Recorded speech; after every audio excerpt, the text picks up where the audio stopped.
Uma mudançazinha estratégica aqui, tá? O Dr. Rude, ele tem voo marcado, então ele vai precisar falar primeiro, ele vai fazer a fala dele, então anotem as perguntas, por favor. Podem até trazer os crachás, quem quiser fazer alguma pergunta aqui, e posteriormente nós vamos dar continuidade nesse nosso bate-papo. Desculpa eu tomar a frente na mesa aqui, porque o microfone estava aqui do meu lado. Ele falou com muita propriedade.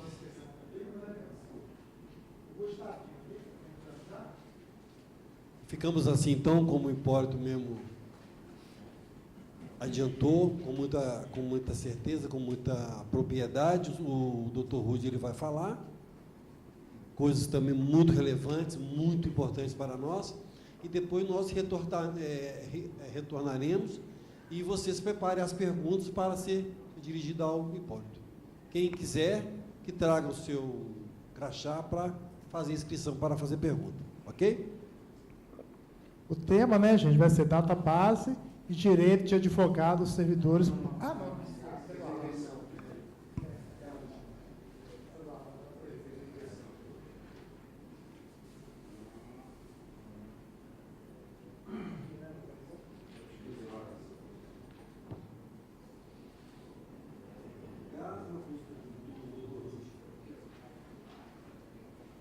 Exatamente, gente. É gás na aposentadoria, no 13º salário e férias e aposentadoria especial.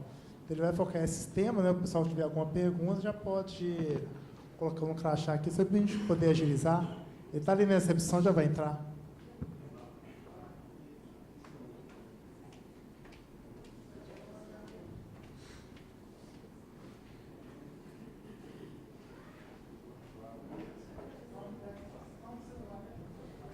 Pessoal, desculpa a alteração aí de última hora. Obrigada, Hipólito. Não, acho que não precisa, para andar rápido.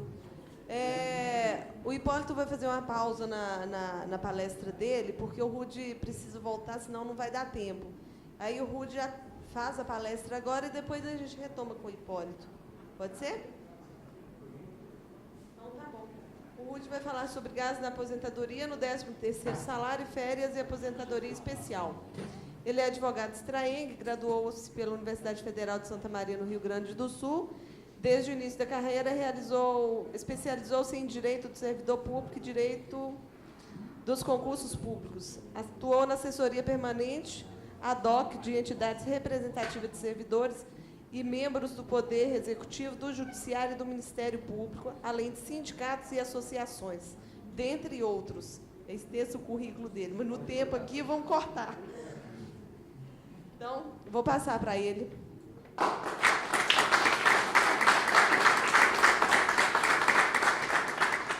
Vou aproveitar, já fico em pé aqui, que é para tocar.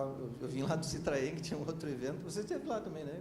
Não? Teve o pessoal que estava lá e veio para cá e depois veio para lá. É sempre um prazer conversar com você sobre direito do servidor, em especial dos agentes de segurança, que é um segmento funcional que precisa batalhar muito ainda, né, para que algumas tentativas aí de extinção com terceirização não prosperem. Quando eu cheguei lá no outro evento, eles estavam falando sobre terceirização e sobre os riscos de você trazer uma interpretação de atividade fim e atividade meio para dentro do serviço público, porque, tradicionalmente, na Justiça do Trabalho, você tem uma discussão que terceiriza o que é atividade meio e não terceiriza o que é atividade fim. Uma interpretação que é completamente inaplicável para o serviço público, porque no serviço público tudo que exige concurso é atividade fim, porque isso é serviço público. Então, aquele conceito tradicional, e ainda que você considere como atividade meio aquilo que não está na ponta ou na atividade preponderante daquele órgão público, se é atribuição da carreira, você não pode terceirizar.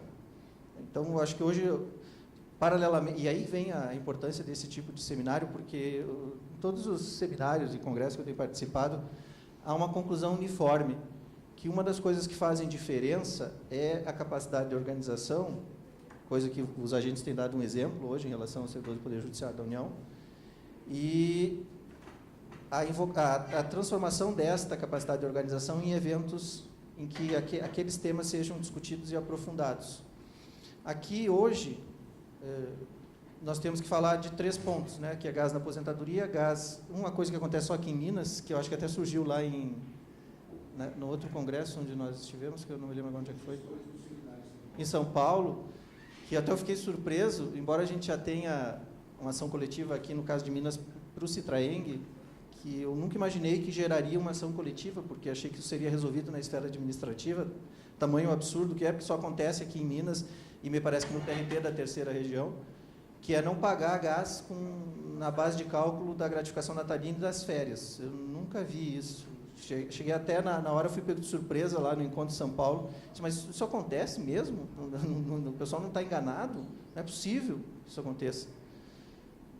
Porque os demais tribunais pagam, isso é remuneração, não tem como não pagar na gratificação natalina e nas férias, e no adicional de terço de férias, inclusive.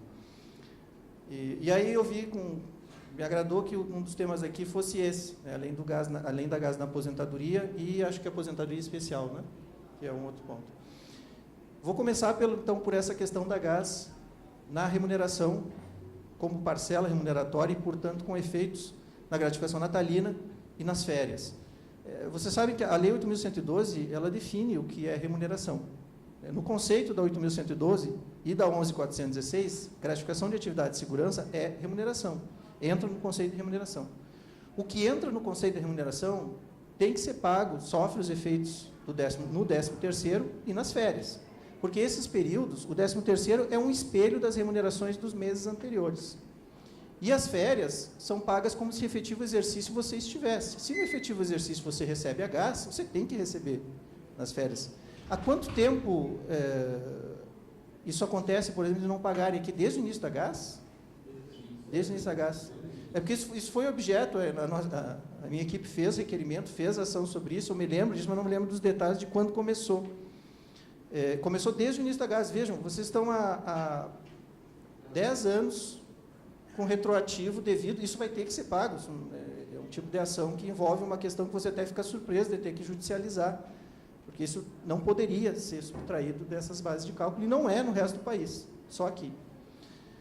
Então, a tese que envolve essa questão, e o momento que isso vai se concretizar, eu acredito que nem vai exigir todo o processo judicial, porque antes disso, eu acredito que a administração vai, mais cedo ou mais tarde, trocando a gestão, vai corrigir este problema. Só não vai pagar, provavelmente, dependendo da crise, né? Porque agora a crise é usada para tudo. Vocês viram o voto do ministro Gilmar em relação aos 13,23, é uma vergonha, quando ele suspendeu na reclamação 14.872, a decisão obtida na época pela Ana Justra, é um horror. Ele diz assim, vai custar tanto. Você tem a sensação de que a questão financeira ela se sobrepõe a qualquer matéria de direito hoje, esse tipo de raciocínio. Então, se vai acontecer de haver o reconhecimento administrativo ou não, e se isso vai ser pago retroativamente, o passivo junto ou não, a ação independe disso. O que não for pago pode ser exigido na ação, e o Citraeng, para o pessoal aqui de Minas, já tem essa ação tramitando. Ela já teve, para quem gosta de números, o processo, eu vou só puxar aqui, o processo coletivo, ele é o 20239, dígito 47.2016.4.01.3800. Essa está na 16ª Vara Federal da Seção Judiciária de Minas. Uma coisa interessante é que, embora esse processo seja desse ano, ele já teve contestação, ele é de alguns meses atrás, ele já teve contestação e está agora com prazo para réplica. Então, ele tem tramitado, assim, no primeiro grau, para o que costuma acontecer no TRF da primeira região, relativamente rápido. E espero que os resultados, tanto na primeira, quanto no TRF e no STJ, que será a última palavra nisso, sejam favoráveis a vocês. Então, é uma questão de tempo para isso, para que essa justiça seja implantada de fato e esse absurdo não continue. Passando da gás em relação à base de cálculo dessas parcelas que eu mencionei, que é o 13º e férias, nós temos a questão da gás na aposentadoria. A gás na aposentadoria teve uma reviravolta, que eu não sei se todos aqui estão cientes disso, mas vocês lembram que quando se criou a gratificação de atividade por atividade de segurança, a gratificação de atividade de segurança, e a gratificação do oficial de justiça, que é a gratificação de atividade externa, o oficial de justiça incorporou, veio na portaria conjunta do Supremo, a número 1 lá de 2007, veio a previsão de incorporação na aposentadoria. E o oficial de justiça, sob o pretexto do programa de reciclagem anual, do agente de segurança sobre o programa de reciclagem anual, antes do oficial e agora do agente. Obrigado, Carlos, obrigado, Hipólito. O pessoal saltou rápido aqui, né, dizendo, que isso? Que isso? E, então, em relação ao agente de segurança, a gratificação de atividade de segurança, eles lá colocaram um artigo na portaria conjunta que diz assim, por se tratar de gratificação específica, não se incorpora a aposentadoria. Aí a primeira pergunta que surge é, olha, sofrem contribuição previdenciária. Se sofre contribuição previdenciária, por que não leva a aposentadoria? Não, é porque tem a média remuneratória, então, para quem entrou até a emenda 41 de 2003, até 31 de dezembro de 2003, isso não, contribuir sobre a GAS, se não vai levar, não interessa em nada. Porque essa pessoa não vai ter a média remuneratória e perda de paridade. Agora, para quem entrou a partir da emenda 41, e aí já vem a primeira incoerência da portaria conjunta, ela não distingue quem entrou antes da emenda 41 e quem entrou depois. Ela exige a contribuição de todos. Mas só quem entrou a partir de 31 de dezembro é que vai ter média remuneratória, porque a interessaria contribuir sobre a GAS. Considerando a quantidade de concursos que eles têm feito para agente de segurança de 2003 para cá, quase ninguém tem interesse nisso, em contribuir sobre a GAS, se não for para levar para a aposentadoria. Porque a média remuneratória é só quem entra a partir dali que vai ser feito. E aí pode interessar colocar parcelas como função comissionada, que tem autorização legal aí é a opção do servidor para descontar, ou gratificação de atividade de segurança. Os demais não têm interesse nisso. A única razão seria levar para a aposentadoria. Mas esse raciocínio não resolveria o problema, embora ele seja feito na ação, seja um dos raciocínios desenvolvidos na ação coletiva que vocês têm sobre isso, pelo Citraeng, ele não resolveria o problema pelo seguinte: tem uma repercussão geral a ser julgada no Supremo, que trata justamente da possibilidade da contribuição previdenciária incidir. Eu vou apresentar o cenário ruim, depois o cenário bom. Uma repercussão geral no Supremo em recurso extraordinário para decidir justamente se contribuição previdenciária pode incidir sobre insalubridade, sobre parcelas que não se incorporam aos proventos, que tradicionalmente nós ganhávamos no Poder Judiciário. Foram N decisões que afastaram a contribuição previdenciária porque não se incorporava aos proventos. O Supremo revisou, está ameaçando revisar esse entendimento nessa repercussão geral, porque desde a emenda 41, a solidariedade é um princípio que foi inserido no artigo 40 da Constituição. O artigo 40 é o que trata da previdência de todos. E em relação aos oficiais, no parágrafo 4º, os agentes, essa foi só para testar se vocês estavam atentos.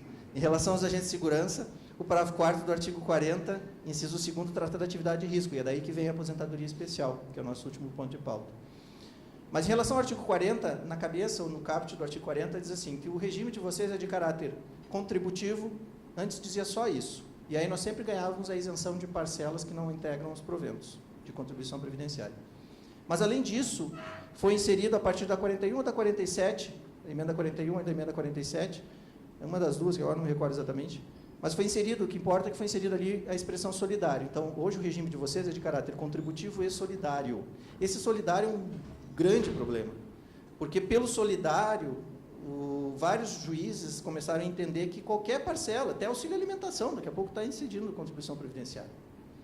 E o Supremo vai discutir, vai estabelecer uma fronteira do que representa este raciocínio para o futuro do desconto previdenciário, justamente em um julgamento que já esteve pautado a última vez para o dia 17 de agosto, ele esteve na pauta do Supremo e não foi julgado, por falta de tempo, porque vocês que se acompanham as sessões do Supremo acabam julgando 1, 2, 3 processos, porque cada um faz um voto de 2 horas, é um negócio, você deveria votar a divergência, acompanha o relator, mas não, então você não avança nos julgamentos do Tribunal Pleno.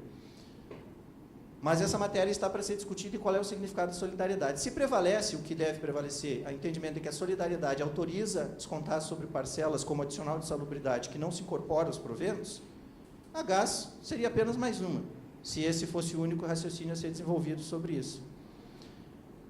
Mas há outros aspectos que se discute, nós pressionamos há muito tempo, desde a Lei 2006, para que a GAS se incorpore aos proventos. O fato dela ser paga a todos, pela natureza da função, e o programa de reciclagem ser um programa de aperfeiçoamento, de participação e não de avaliação, seria outro argumento. Né? Então, se não é uma gratificação específica, se ela não envolve nota, eu digo assim, com percentuais diferenciados, porque as gratificações sujeitas à avaliação, normalmente elas são pagas em percentuais diferenciados, como as gratificações de produtividade. E não é o caso. Né? O programa de reciclagem foi instaurado para ser uma ação de treinamento, e não uma ação condicionante do pagamento da GAS. Esse seria um outro aspecto que ainda já produziu algumas decisões favoráveis, mas que são ainda minoritárias, e que eu temia muito que fosse o único e que o Supremo tivesse que decidir no final em cima disso, porque seria a última palavra em termos de paridade. Né? Porque se a GAS é paga para os ativos, deveria ser estendida aos inativos. Isso é paridade constitucional. Quem se aposenta com paridade deveria levar GAS. Mas é muito temeroso, vocês devem ter observado pelos últimos julgamentos, contar apenas apostar todas as fichas na posição final do Supremo. Mas, nesse meio tempo, ocorreu alguma coisa e, se for possível, pode dar uma pausa na gravação?